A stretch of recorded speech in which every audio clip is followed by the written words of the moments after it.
Back to my channel. তোমরা সকলেই দেখে দিয়েছো যে আমরা খুবই এক্সাইটেড। আর এত এক্সাইটমেন্ট কেন জানো? কারণ আমরা হর হর মহাদেবের নাম করে আজকে বেরিয়ে পড়েছি মহাকুম্ভ যাওয়ার জন্য। আজকে ছিল ডে 1, আজকে 9 তারিখ।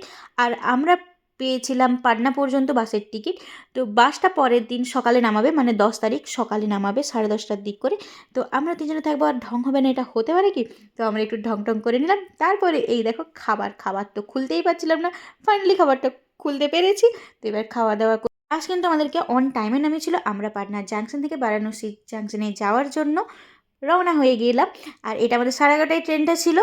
এই যে ট্রেনের মধ্যেকার এখন অবস্থা, তো ট্রেনের মধ্যে প্রত্যেকে খুব অ্যাডজাস্ট করছিল এবং খুব কোঅপারেট করছিল। আমরা খুব হেল্প পেয়েছি। আর এটা বারাণসী জাংশন, এইখান থেকে আমরা এখন যাবো গধুলিয়া চক। গধুলিয়া চকে আজকে আমরা স্টে করবো, সেই জন্য একটা রুমের ব্যবস্থা করছিলাম এবং আমরা অন স্পট রুম বুক করেছি, সেটাও তোমাদেরকে পরের ভিডিওতে দেখাচ্ছি।